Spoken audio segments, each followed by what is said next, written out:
ASEAN Breakfast Call Dialogue, widening your horizons. Hi, this is Arlene. Hi, this is Grace. And you are listening to Durian ASEAN, the voice of sharing and discovery. And today we have quite a lot of guests today. Today's studio is a bit crowded. And also heated up. And we actually are going to talk on a very sensitive topic, because in Malaysia, it's actually quite a taboo to talk about topic related to this sort of gender identity. Today we are going to talk about trans women. They are not a taboo, in fact. And together with us, we have 4 interesting guests. I call them interesting because they are interesting. Hello, guys. Hi. Hello. We have Andreja, Jellene, Elly, and Anon. So which one is which? Could you introduce yourself? Yeah. I'm Andreja. Anon. I'm Elly. Oh, so sexy and sweet. So to start off our conversation today, I guess I want to ask, what exactly is trans woman? I know there's a lot of exposure and information about trans women out there, especially in today's modern society. Yeah, modern society, and of course we have the internet. But there's still a lot of misconception about what is trans woman. Perhaps one of you can share. We start with the activist. Okay. Well, a trans woman is basically a person who was born that has, born assigned male, and but identifies as a female, and then so the person will after that usually transition or take steps to modify their bodies or change their documentation and stuff like that to transition and live as the opposite sex or the opposite gender that they are assigned with. That's very technical. So cut it short. Like you hear that I use assign at birth because right now we are also discussing scientific progress says that trans women might not be nurture, it's probably nature, and people are born this way. So, but usually the doctors will not be able to know whether or not this person is male or female, so they kind of just put male, and then so this what we perceive as a boy is being forced into like a gender role. So the parents will bring her up as a boy kind of thing, and then subsequently she'll find that she'll have a lot of problems with the gender role that she's given and her identity itself, and then usually this will cause a lot of depression, and the scientific term for this is called gender dysphoria. And when they have gender dysphoria, the best therapy for this is to transition to the other. Does it mean that they have to take a few medical steps? Yes, this is actually a very medical thing. It's part of psychology, and then it's a problem, it's a psychological issue. But it's not that it cannot be cannot be fixed. It's just that it's broken. Yeah, it's not that it's broken. It's just that when they're forced into the gender identity that they're not comfortable with, then a lot of other psychological problems come up, like depression and really, really bad self-esteem, anxieties and stuff like that. And also suicidal, A lot depression of usually leads to suicidal, and also feeling of insecurity as well. Yeah, so most trans women have that, and so the only way to not have all these issues is for the trans woman to transition. In the process of transition, in the beginning part of your life, when did you started to realize that, hey, I'm not a full male or a full female, I'm a trans? Like when does that feeling or that mental idea occurred? Or what exactly initiates your thinking? Like, did you see a piece of movie, or did you see experience your relationship, your friendship with a friend, then you started to realize, hey, why I'm not? Or it could be some kind of common influences. Yes, I think it's quite gradual for most trans women. that you feel attracted to its more female or feminine toys while growing up, and also associate with more girls as compared to boys. And from there it grows on to, you being identifying as the opposite gender that you were assigned at birth. I see. So for you personally, when did you started to realize you are different from the others? When I was 5. Mm-hmm. That's very early, 5 years old. Yeah. What about both of you, Elly and Anon? Like me, I feel something different, totally different since 12. But I cannot recognize myself TG or female on that time because I feel something weird because my biological is male. But however, my feeling something like opposite. Mm-hmm. So from that, I learned step by step because I'm still in rural area, so I don't have any information kind of what is transsexual all about, what's the gender or soji information. So from that, so what I noticed, I just follow the flow, what I want to be. Mm-hmm. That's all.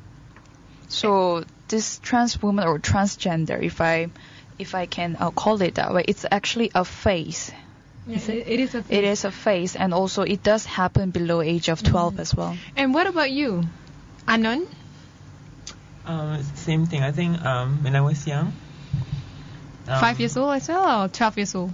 I think I'm not sure when, but I think it's quite young as well. But because when I was young, everything wasn't that clear. Like, and then when you grow up, when you become older, then you know everything's becoming clearer. When I was young, so I like to dress up in my sister's clothes or my auntie's clothes secretly because I scared that they will, like, my parents are quite fierce. I scared they will beat me up or something. But yeah, I was quite young and secretly makeup, secretly doing this. I kept my feelings lit, keep it inside because I scared my parents will find out. Yeah. So there's a lot of struggle within yourself when the day you found about your identity. I think suicidal for me. So it's quite because I grew up in a very conservative family and background and as well. So yeah, it's quite. Okay. Yeah. Is it okay for you guys to reveal your cultural background? Yeah. So what kind of because I know, like, our guests here today, you guys come from different cultural background, very diverse. Like, for example, you, Jellene? I'm from a Chinese family, but more like middle class Chinese. So yeah, and I guess in a way my parents weren't the really traditional Chinese, as in they were atheists. There were no religion at home. So it's easier with you, isn't it? But not really, because my parents, although they don't have a religion kind of thing to hold them back, but they still have tradition, and they're still very much like you have to respect your elders and stuff like that. You do not say no to an elder's order and stuff like that. So that's a very ageist kind of look to it. And I mean, let's be real, when we are kids, right? Kids know things. When we are young, we already know things. We know how to avoid, and then we are aware that certain things are not very welcome. So, but was the discussion on LGBT, is it something that was easy for you to discuss with your parents? No, definitely not. I mean, this was like burned into my mind. My memory was this time when I was, I think, probably 13 or something like that. And by this time, I already knew that I was trans because I already had internet. I already know the word transgender, right? And then my uncle came with this DVD.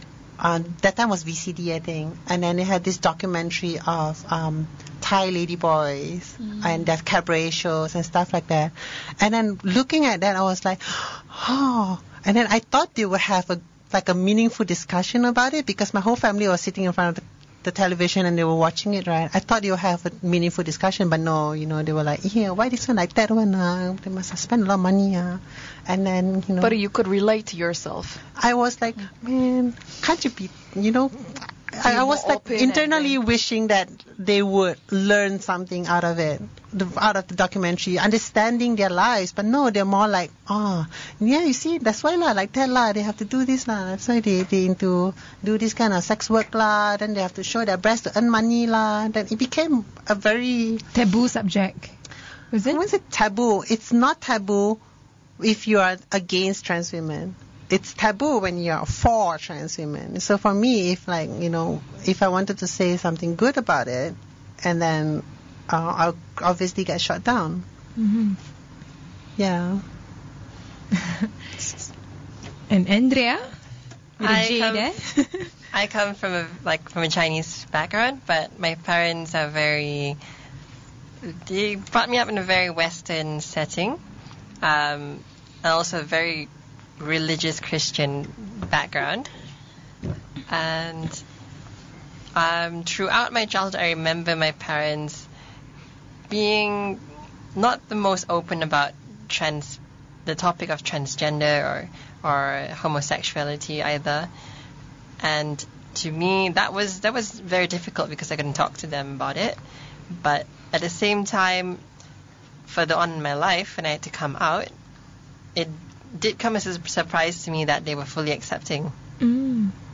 So when it comes to religion, they have no problem with it? The community and They themselves? did initially have some problem with it, but with more discussion with the members of the church, with the priest, and they came to an acceptance of it. Interesting. And I believe that one reason why they accept me is also that, they know that you should love your child unconditionally. So the idea that, you should love Jesus is not just about Jesus, but also about humankind and family members as well. Exactly, yeah. And what about both of you? You both come from very strict cultural background, I suppose? Elly? Yeah, I come from Malay background, Malay family, which is from rural area.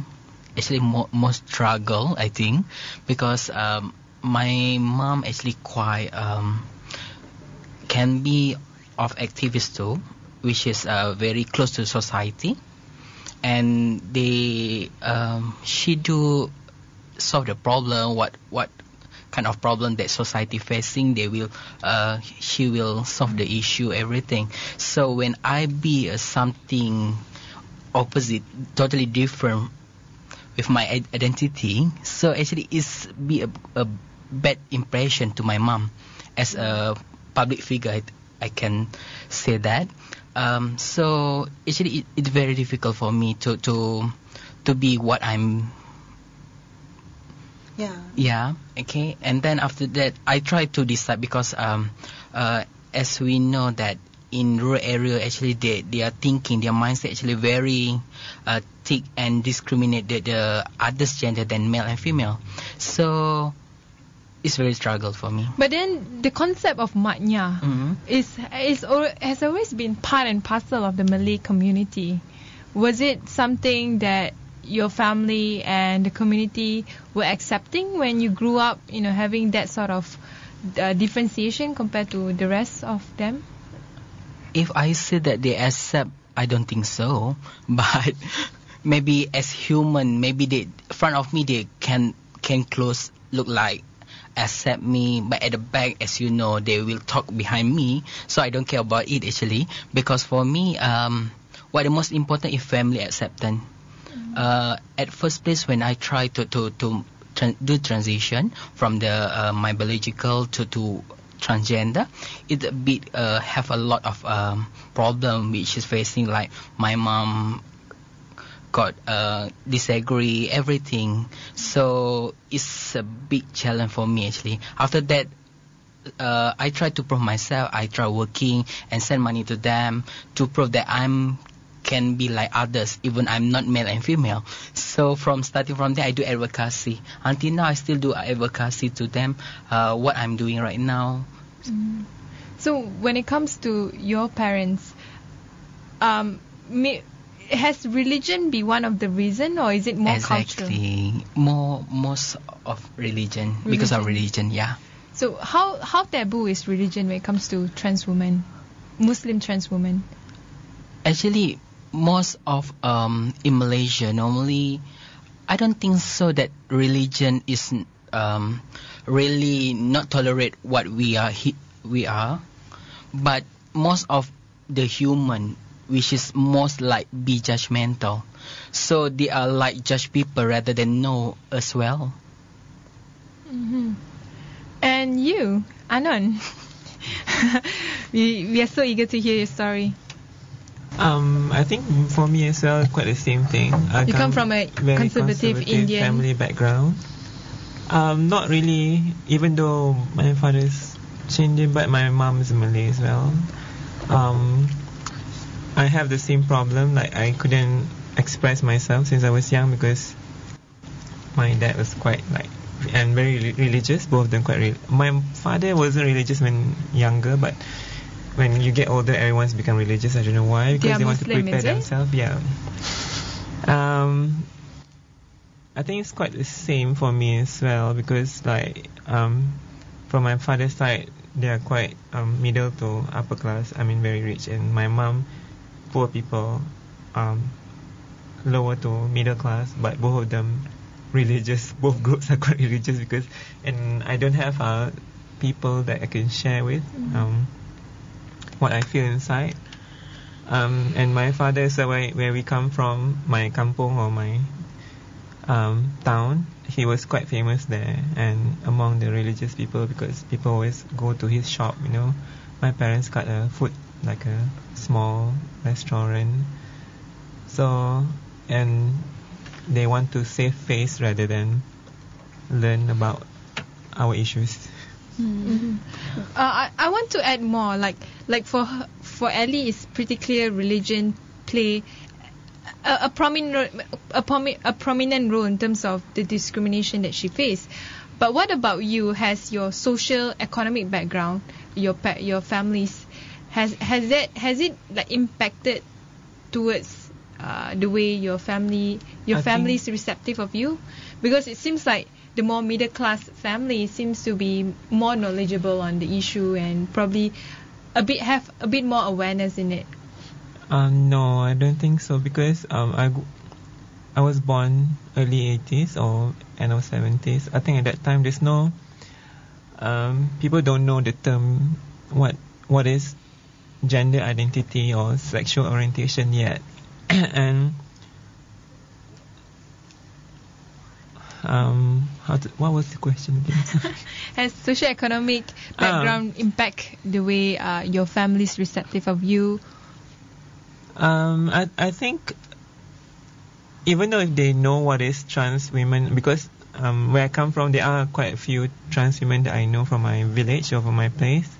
They know, like, but they it's like a nightmare for them if they have, like, for me, when even like when I was young, I think they can see like I'm going towards that direction, and then sometimes they warn me like, you don't be like that family's children, you know, like there's one like turning into a girl, blah blah. So I was warned before, so but their nightmare came true when they saw my breast grow from taking hormones, you know, and then like everything's explosion everywhere. Like you describe it. Yeah, But I think it's not really just from my father's family, like middle to upper class, from lower to middle class, from my mom's side also, both sides exploded everywhere. So it's nightmare for them, but it's World War III. Yeah, but for me it's like I'm reborn. But interestingly, I kind of find that all of us the family had one thing, which is they wanted to save face, and Yeah. I think that was like one of the Save key face, problems, Save that family name, save dignity. yeah, when trans women transition, I think the family members have to transition as well, because now they have to to deal with The community, isn't it? deal with the community. When you as say a- save as a face, parent. saving face from the community. Yeah, because they have to deal with People's their questioning. child as a trans woman right now, and they will have to, bear that questioning and the discrimination that trans And women they face. don't know much about the information. And they don't want Yeah. to be discriminated. So they rather discriminate their child than they be discriminated. Oh, this is something, okay, talking about religion and the discriminations. Something that I found just now is a guy called Imam Shuhaib Webb. He's from the Islamic Society of Boston Culture Center. He did mention that we welcome people from all backgrounds. So traditionally, the religion Islamic itself does not really judge on a person's identity. Whatever gender a person feels inclined towards, it just is fine.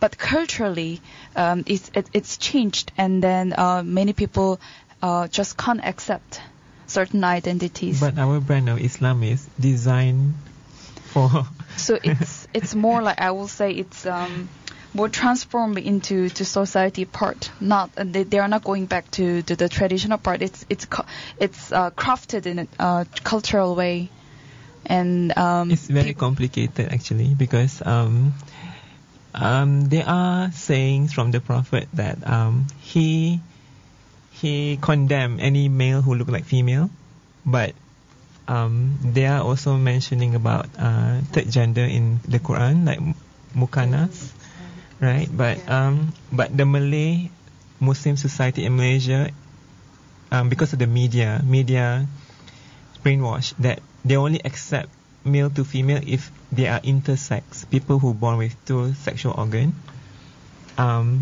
But they don't Is accept. it kunsa, is it? Yes, It's in called Malay it's kunsa. called kunsa, but they don't accept.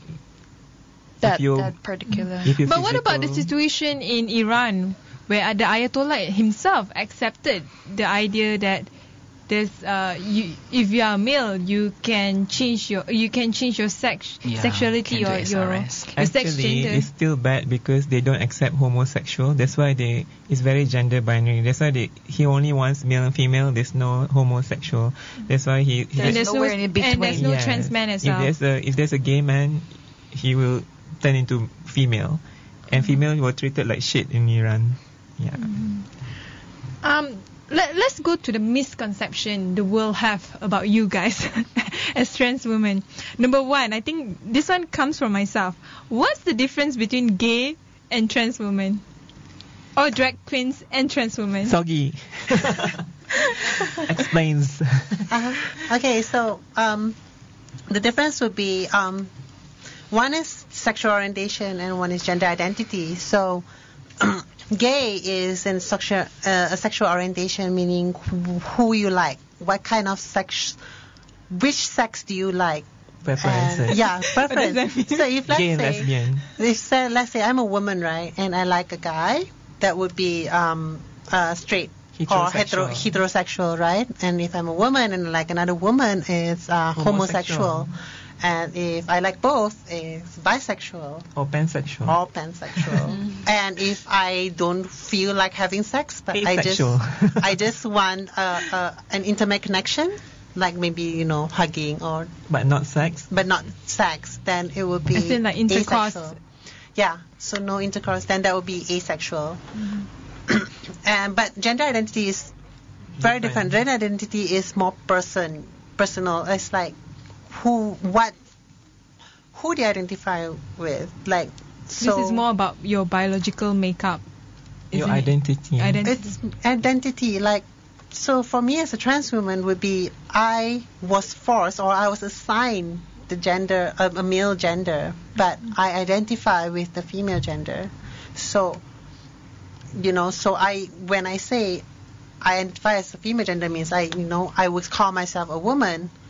Whatever I look like, I might look like a guy, or I might look like very big body, very muscular with long hair but mustache, and I still identify as a woman. It's how you identify. Like for you, three of you here, you are privileged because your body and your inside, your soul is aligned. So you are what we call cisgender. There's a new term called cisgender to describe three of you. So because your body and your soul are aligned, like you're born as your physical female and your identity inside, you feel inside is female. So everything is about female. For him, his physical is male and he feels like a male inside. So three of you are like body and soul are aligned. Mm-hmm. Yeah, but three of us is the opposite. 3 or 4? Sorry. Who are you excluding? So that's the difference between all the different gender identity and also in terms of sexual preferences. But what about when it comes to the externality of the person? Like, there's a lot of assumption that drag queens are trans women. Is that true? No. So we call ourselves like transgender, right? So transgender is like the umbrella term, and under transgender there will be cross-dressers, drag queen, trans women as well, and of course also the female to male variants, which would be drag king, trans man, and or butch, So butch. not the former president of US, right? No, not Bush. So drag queens are actually more usually gay men, but not always. Men who dress up as women or impersonates women in a very exaggerated way for performance. So RuPaul Drag Race, that would be a very good example of drag queens. So they do it for performance. They're usually hyper feminine. Usually very explosive hair, thick makeup, and then it's for performances. Mm-hmm. Cross-dressers are more just to dress up and just for fun. Mm-hmm. That's also performance basis, right? It's not so much performance. It's more like it's a part-time. It's more like they will feel like I just want to feel in a feminine way sometimes. Oh, okay. That's why just about part-time. Okay. Yeah, so he would dress up just because he wants to dress up as a girl. And it's not for performance. They usually just go out for shopping, sit around to have coffee. Some people would dress up for sex, but that's the fetish. That's different. So, but trans women, day in, day out, we are women. We don't put on a show. It's just that we put on a show before we transition that we have to be a guy. We have to look like a guy. That's when we put on a show. Yeah. When it comes to religious officer trying to questioning you guys, then you have to put on a show. Seriously, like my whole life before I transitioned, I was practically living a show. I was putting on a show. I was trying to be like a guy. And, after a while it gets really, really tiring. And so you were trying to be a somebody when you're not actually that person. Exactly. And so that's the main difference between the other kinds of transgender compared to trans women. We will take a short break. When we return, these 4 really lovely trans women are going to share more stories. ASEAN Breakfast Call Dialogue, widening your horizons. What is the love life of a trans woman? Is it any different from a straight woman or straight man? Of course. Because if a guy is like you, especially trans women, they always want sex. they always want to ask for favor or ask for sex. And most of trans women, especially the Malay Muslim background, if they have a boyfriend, some of them don't want to be seen together in public. They're okay with behind the doors, inside the house, but in the public they quite ashamed to admit it's because of society as well. Pressure from society. Elly, how was... maybe you can share some of your experiences or your peers' experiences? Actually, about love, for trans women, it depends. It's same like girl or a man or a woman, which is depends on luck lah. Yeah, when we talk about love, depends on luck. I think it covers everyone, not just trans women. Because it's not only happen to transgender or trans woman. Because for me, if someone say that if your love only accept you behind the door, I actually also happen to women too, which is more to scandal. They want don't want to expose their relationship. So for me, don't have any problem about the love. It depends how you accept your relationship to public.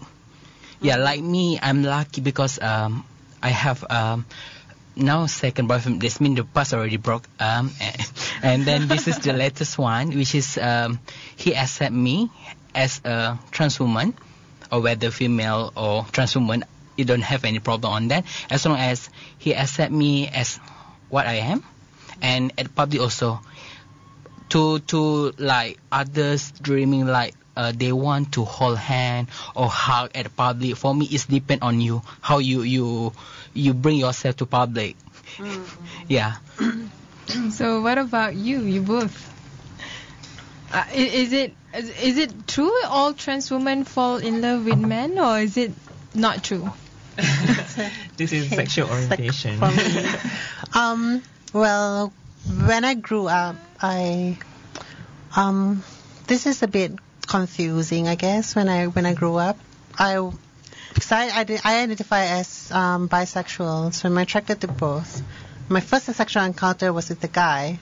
It's like really confused. I'm like thinking back, I don't even know why I did it. Like, he's not even attractive. All women go through the same thing. But so. Before I transitioned, I was dating a girl, and then things fell out. And then after I transitioned, and I'm now still dating another woman. So I'm actually in a lesbian relationship. So now it's sexual orientation and gender identity is totally separate. So yeah, and she loves me as a woman. It's not like, I'm like half a guy or something like that. And for me, well, I think I identify as pansexual, which means that I'm attracted to personality. However, the majority of people I've dated in the past and probably in the future are men. Never really had much trouble with them. No one seems to really know. And problems only arise after, a few dates, and then I tend to want to be a bit honest with them about my past, and that's when problems arise. What sort of problem? Problems accepting me 100%, and also. So they see you as like woman, not. At the beginning, it's all good, no problems. It's just after I tell them, I let them know about my past, about being born male. That's when they start to question their own sexuality, Yeah. Because that's very true. Yeah, a lot of time for trans women, especially trans women who don't, who look very convincing, their male partners tend to be very confused after they find out, because this is when they question themselves whether, am I straight, am I gay? But, she looks like a woman, but not really. And that's when a lot of problems arise. Yeah, actually, when I was dating guys as well, right? When I go out with them, you did like everyone. No, like the first few dates, right? It's okay, we talk. It's like everybody's having fun, and then when I'm trans, suddenly, right, the whole attitude changes. Like immediately, they think you are like some weird ass person trying to trap them, and then like immediately the way that they talk to you, like you could be really good friends talking on the phone. Suddenly, when they know they're trans, right, they won't be asking the same old questions like, what they had for lunch. They will be asking like, so did you have sex with 10 other guys today? Or what did you do today with your little so thingy? The whole idea it becomes very sexual. Yeah. It's become very objectifying. Invasive. And very invasive questions as well. Like they want to know every nitty gritty thing that you did to your body. And then it's not like when they talk to cisgender women. When they talk to cisgender women, it's like, I want to know your personality. I want to know what you did. I want to know what's your career like, or what you have what you want for the future. It's but not when they about talk all to, the gender questions anymore. when they talk to trans women, totally different. They want to know how many people you slept with. They want to know what kind of surgery have you done. It's more like they're interrogating you. Rather Yeah, than, it's like, I don't understand you. You are this alien object that I do not understand, and I'm trying to be this scientist right now, and I'm gonna question the shit out of you. well, when you are still the same person, they're talking to that partner Exactly. and But trying to bring out your identity to that partner. I think, you can't say this for all men, of course. Because, you're generalizing, you're stereotyping already. Because there are men who are genuinely nice and they do, they obviously shocks, but at the same time, they try their To best understand. to work it out. But then again, you can't force somebody to like you if, they don't feel it. Okay. So I think everyone is facing the same kind of love life, not just trans women, also straight women like us. Always being confused. I guess when it comes to love, it's the same, except it's just the whole progress. It will be a bit different, though. Yeah. Okay, from love, let's talk about work. So, so this is I guess something that there's some popular misconception or at least popular idea that people have about trans women, or in Malay they call it maknya. They always say that majority of them are in profession like mak andam or makeup artists, or in fashion, or in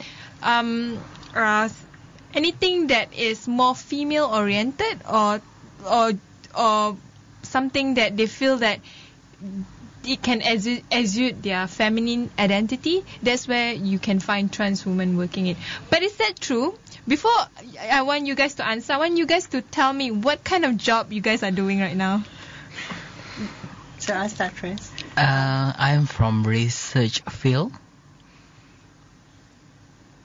And Anon. I used to work in advertising, but I paint stuff, artist. so you're a drawings. painter. I design stuff. Yes. I'm a manager in an F&B establishment. And I'm a game designer. So none of you ever like do full time on things that are more female oriented jobs like mak andam or designer, clothes designer, Fashion. So is it true? I mean, is it true that majority of trans women in this country, all of them would go to those kind of profession?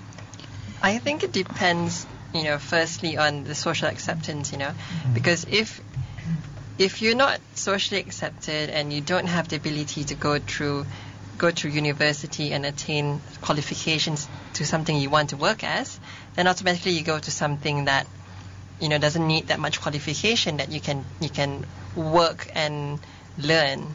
And I think generally most transsexuals feel that the beauty line is something very very glamorous, perhaps, or it's something that they never had the opportunity to venture into while growing up. So it's all exciting when they have the opportunity to do that. So What about sex work? I think with most trans women, sex work is usually out of desperation. You want to explain more about? I think because like it's depends on social acceptance. Like a lot of trans women from middle to lower to middle class, the one who do sex work, 60% of them are the one that they got kicked out from home from their family on the streets since they were young. So they are the one who fall into the sex work group to survive when they were young. And when you do sex work, it's not always stable. So you need to like second work job as to do the income to So there's a lot of sex workers. They work as beauticians and other like wedding planners just to have a stable life and Sustain their income. And also because of a lot of company like they don't hire trans women because of our gender identity. That's another problem as well. So there's not much job. So you guys are being discriminated in the workplace. Do you have to hide your identity when you apply for jobs? Let's say during interview. I've never hid my my gender identity at an interview? I've always even my well, the first job that I had, I haven't transitioned, but by the second job, I just went as a woman, and It's like, what the heck, I'm just going. yeah, yeah. So Yeah, I facing that problem actually in past 2-3 years back, which is I tried to apply a job, I think on customer service field, which is I put at my resume my real picture, the current picture, and then they call me and then they ask me how you dress yourself, and then say that I'm trans woman, I'm wearing my appearance ladies wear. So and then they say if you want to apply this job, you should change it to as per IC. but this is like calling First calling before they ask for interview. No, but the work is a call center job. Yes, A call center job who doesn't have to see the face needs you to wear like a guy. it's supposed, but however it's depend how the management accept us or not, right? But does the management has the right to do that? Exactly, for me, yes, because in labor law they not state for it. Gender discrimination? No labor. Do you have any discrimination faced? I think In the workplace? when I first time I worked in advertising, there's no discrimination, but somebody complained that I went to the ladies, and then my big boss settled that with my general manager, and then she gave a slow talk like, hey, this kind of people actually exist, like, and then there was no problem after that. So for those that complain, you went to a ladies' room rather than the male restroom. They see you as a male rather than female. Is that the case? I'm not sure. Last time at that time was like pre-transition. I was like wearing like quite androgynous, like t-shirts and pants only. Yeah. So that means for you guys also, you have to dress in a certain way in order for you to be accepted within society. It's either you dress fully male or fully female. Would that be something that you have to encounter every day in terms of your identity, as in your appearances? It actually for me it depends for the company whether they accept the transgender to be work with them, because previous company also they accept me as transgender. However, in toilet use they ask us to use male toilet, but for me it's up to their mindset whether they accept us how we use, because we go to toilet just want to pee everything, we not to rape females or whatsoever, right? So for me it's nonsense if you like me go to work wearing baju kurung and then go to male toilet. What your impression on it, right? It's very weird, right? So for me I don't have any problem if they give instruction on that as a work rule, so I should follow. So how about the others colleague is up to them. I kind of find that this is very much like racism. It's like I don't want that Indian to come into my toilet because I'm scared this Indian is gonna rob me in this toilet, so let's give this Indian person another toilet. So like actually a lot of trans women when they first get into a job, they try to look for the disabled toilet to use. But the problem is not all toilets have disabled toilet, so they have to tahan the urine until they go to the both sexual one or the unisex. The unisex, the non-specific toilet, Well, if you want to make any changes in Malaysia as a trans woman, what would that be? The first thing comes in your mind. Because we've talked about a lot of stuff. We've covered so many stuff right now. Abolish Sharia law. Because in Malaysia, I think there's one law that discriminates trans women is the Sharia law.